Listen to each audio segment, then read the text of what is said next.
मैं जो है वॉइस सैंपल देने से कतरा रहा हूँ। मैं तो पूछना ये चाहता हूँ कि विश्वेंद्र सिंह जी से वो वॉइस सैंपल मांगते क्यों नहीं? आज तक राजस्थान की पुलिस ने मुझे कभी भी एक भी बार वॉइस सैंपल देने के लिए एक भी नोटिस तक इश्यू नहीं किया। जो है विश्वेंद्र सिंह जी भी उस सुर में सुर मिलाते हुए बोले हैं कि मैंने सैंपल नहीं दिया है। ये मेरे लिए मुझे लगता है कि वो सब लोग मैं उनके ऊपर मानहानि का मुकदमा करूं, उसका अवसर मुझे दे रहे हैं। नमस्कार मित्रों, भारतीय जनता पार्टी उदयपुर शहर परिवार द्वारा आयोजित आज इस पत्रकार वार्ता में हम सब के मार्गदर्शक आदरणीय गुलाब जी भाई साहब, आदरणीय फूल सिंह जी मीणा, विधायक उदयपुर ग्रामीण आदरणीय जिलाध्यक्ष जी श्री रविंद्र श्रीमाली जी, अन्य कार्यकर्ता बंधु और पत्रकार मित्रों, हम सब जानते हैं कि देश आज़ादी के 75 वर्ष आगामी 15 अगस्त को 3 दिन बाद पूरा करने वाला है और निश्चित ही हम सब के लिए, देश के 130 करोड़ लोगों के लिए एक ऐसा महत्वपूर्ण अवसर है जब देश आज़ादी की लड़ाई में शहीद हुए ऐसे लाखों नाम अनाम लोगों को श्रद्धांजलि देने, जिन्होंने अपनी जीवन समर्पित किया, जिन्होंने अपनी जवानी समर्पित की, जिन्होंने अपने आप को आज़ादी की लड़ाई के में देश को स्वतंत्र कराने के लिए झोंक दिया, उन सब को श्रद्धांजलि देने के लिए और आने वाले 25 साल में हम देश को किस ऊंचाई तक ले जाना है उसका संकल्प करने और 25 साल तक इस अमृत काल में उसके लिए जीने का अवसर हम सबको मिला है। देश के यशस्वी प्रधानमंत्री माननीय प्रधानमंत्री माननीय नरेंद्र मोदी जी ने देश के हर घर में इस तरह के संकल्प का भाव सजित हो और देश को जो विविधताओं से भरा हुआ है उसे एकता के सूत्र में निबद्ध करने, बांधने वाला हमारा तिरंगा झंडा जो हम सब को जोड़ता है, के साथ में हम सब जुड़ें। इस लक्ष्य के साथ में घर घर तिरंगा, हर घर तिरंगा के अभियान की संकल्पना दी है। देश भर में इस श्रृंखला में जो अनेक कार्यक्रम आयोजित हो रहे हैं उसमें देश के 400 स्थानों पर जो आज़ादी की लड़ाई में किसी न किसी दृष्टिकोण से महत्वपूर्ण है कार्यक्रम इन 3 दिनों में आयोजित किए जा रहे हैं श्रृंखला में, क्योंकि राजस्थान जिसका आज़ादी की लड़ाई से लेकर के इतिहास में एक बहुत धवल योगदान रहा है और हमारा मेवाड़ जिसने पूरे विश्व को स्वतंत्रता की प्रेरणा प्रदान की है,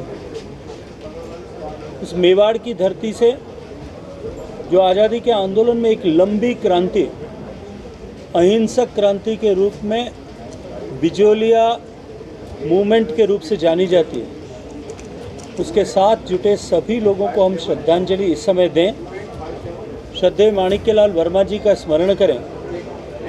और साथ ही साथ में उनके जीवन से, उनके व्यक्तित्व से, उनके कृतित्व से एक बार फिर युवा पीढ़ी प्रेरणा लेकर के देश के लिए समर्पित भाव के साथ में काम कर सके। इस संकल्पना के साथ में आज ये कार्यक्रम आयोजित हुआ। छोटी सी सूचना पर इतना यशस्वी कार्यक्रम करने के लिए मैं भारतीय जनता पार्टी उदयपुर शहर परिवार का अभिनंदन करना चाहता हूं और इनका बहुत सारा साधुवाद ज्ञापित करना चाहता हूं। मुझे लगता है कि भारतीय जनता पार्टी जितना कर रही है उससे ज़्यादा राजस्थान की जनता जिस तरह से व्यथित है वो इंतज़ार कर रही है, इसलिए करने की आवश्यकता नहीं है। सिर्फ राजस्थान की जनता को कितने दिन और इंतज़ार करना पड़ेगा, अभी ये ज़्यादा महत्वपूर्ण। ठीक है, आरसीपी परियोजना को लेकर जिस तरह, चलो इस सब पे विषयों पे अलग से बात करेंगे। सर आप केंद्रीय जल शक्ति मंत्री हैं, तो उस देश की सारी नदियों को जोड़ने का जो कार्यक्रम चल रहा है उसका कोई डेवलपमेंट के बारे में बताएं। देखिए, माननीय अटल जी ने इसकी संकल्पना की थी और इस विषय को आगे बढ़ाया था, लेकिन दुर्भाग्य से 2004 में उनकी सरकार चलने जाने के बाद में इस सबको ठंडे बस्ते में डाल दिया गया। लेकिन 2014 में नरेंद्र मोदी जी के प्रधानमंत्री बनने के बाद इस पर तेज गति से काम प्रारंभ हुआ। 31 लिंक आइडेंटिफाई किए गए, उन लिंक्स की पीएफआर बना करके लगभग 24 लिंक्स की फिजिबिलिटी रिपोर्ट बनी है, 5-6 लिंक्स की डीपीआर्स भी बनी है। आने वाले 1 साल में हम वो सब काम पूरा कर पाएंगे और इन योजनाओं को अमली जामा पहनाने के लिए देश में शुरुआत हुई है। उत्तर प्रदेश और मध्य प्रदेश के बीच में बहने वाली केन और बेतवा नदियों को जोड़ करके सरप्लस बेसिस से डेफिसिट बेसिन में पानी भेजने की दिशा में काम प्रारंभ हो गया है। स्वीकृति मिली है, दोनों राज्य सरकारों और भारत सरकार के बीच में समझौता हो गया है। Environment clearance, wild life clearance जितनी औपचारिकताएं उनको पूरा करने की दिशा में भी काम लगभग पूरा हो गया है और मुझे लगता है कि शीघ्र धरातल पर काम प्रारंभ हो जाएगा। और इस एक शुरुआत जो हुई है, इस शुरुआत से आगे 4-5 लिंक्स इस स्टेज पर है कि राज्यों के बीच में समझौता होते ही उन पर हम काम प्रारंभ कर सकते हैं। लेकिन मानगढ़ धाम को जिस तरह से आदरणीय नरेंद्र मोदी जी ने, आदरणीय वसुंधरा जी ने जिस तरह से ऊंचाई दी और निश्चित रूप से जो देश के 130 करोड़ लोगों के लिए एक जो है गर्व का विषय जो है और एक प्रेरणा का विषय जो है,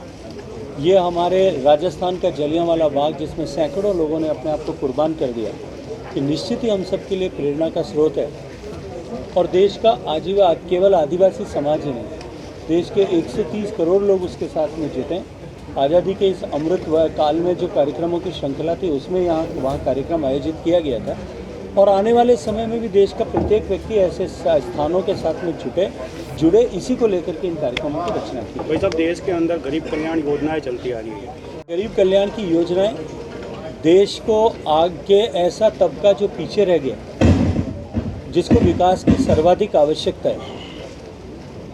जिसको विकास के इस दौड़ में कहीं न कहीं अपनी सामाजिक भौगोलिक परिस्थितियों के कंपल्शन के कारण से पीछे रह गए, सक्षम राजनीतिक नेतृत्व न होने के कारण से जो लोग पीछे रह गए उनको आगे आने का अवसर मिले, उनके जीवन में परिवर्तन ला करके हम उन्हें सशक्त, समृद्ध और संपन्न बनाएं।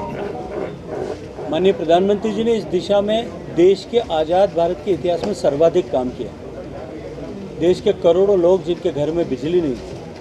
देश की करोड़ों माताएं बहनें जो चूल्हे में जो है फूंकने को मजबूर थी, देश के करोड़ों माताएं बहनें जिनको नित्य प्रतिदिन शौचालय न होने के कारण अपने गरिमा के साथ समझौता करना पड़ता था, देश की करोड़ों महिलाएं जिनके घर तक पीने का पानी नहीं उपलब्ध होने के कारण से सिर पर ढो करके लाना पड़ता था, देश की करोड़ों महिलाएं जिनको बरसात में पक्की छत न होने के कारण से अपने बच्चों को सूखे में सुलाने के लिए संघर्ष करना पड़ता था, उनके जीवन के में परिवर्तन लाने के लिए देश की सरकार ने काम किया। माननीय नरेंद्र मोदी जी के नेतृत्व में भी काम हुआ है। देश के कोरोना के आपदा के समय में 80 करोड़ गरीब परिवारों के घर का चूल्हा न बुझे, इसकी चिंता ने भी देश की सरकार ने की है। लेकिन उनको केवल राजनीतिक महत्वाकांक्षा के लिए चुनाव के समय में घोषणा करके और इस तरह के झूठे वादे और लालच दिखाना, ज़्यादा दूर जाने की आवश्यकता नहीं। यही राजस्थान है। 2018 के चुनाव में आप ही सब मीडिया के लोगों ने उस समय जरूर इसको उद्धृत किया होगा कि 1 से 10 तक की गिनती सुना करके जिस तरह से किसानों के साथ छलावा किया गया था, इस तरह की झूठी घोषणाएं, चुनाव के वादे न किए जाएं। इन दोनों विषयों को एक साथ जोड़ करके देखने की आवश्यकता नहीं है। दोनों एकदम अलग अलग तरह के पक्ष हैं और निश्चित ही देश को इस समय में इन सब पर विचार करने की, आपकी भी उम्र लगभग 50-60 साल हो गई होगी, आपने कितने घरों पर तिरंगा किस जो है स्वतंत्रता दिवस के दिन देखा है? और तिरंगा जो केवल देश के नागरिकों के लिए 26 जनवरी और 15 अगस्त के लिए ही स्मरण करने योग्य ही रह गया है, उसको हम किस तरह से देश के प्रत्येक घर तक पहुंचा सकें। हम तिरंगे के साथ में जुड़ें, तिरंगा जो हमको जोड़ता है उसके साथ में जुड़ें और उसको साक्षी मान करके देश के 130 करोड़ लोग संकल्प लें कि हम देश को 25 साल में कहाँ पहुँचाना चाहते हैं। यदि इसमें भी मेरे विपक्षी मित्रों को कहीं राजनीति नज़र आती है तो उनकी इस राजनीति के चश्मे को उतारने के लिए देश की जनता ने उन्हें हाशिए पर खड़ा कर दिया। अब हाशिए से भी जो है उनको मिटा करके ही छोड़ेंगे।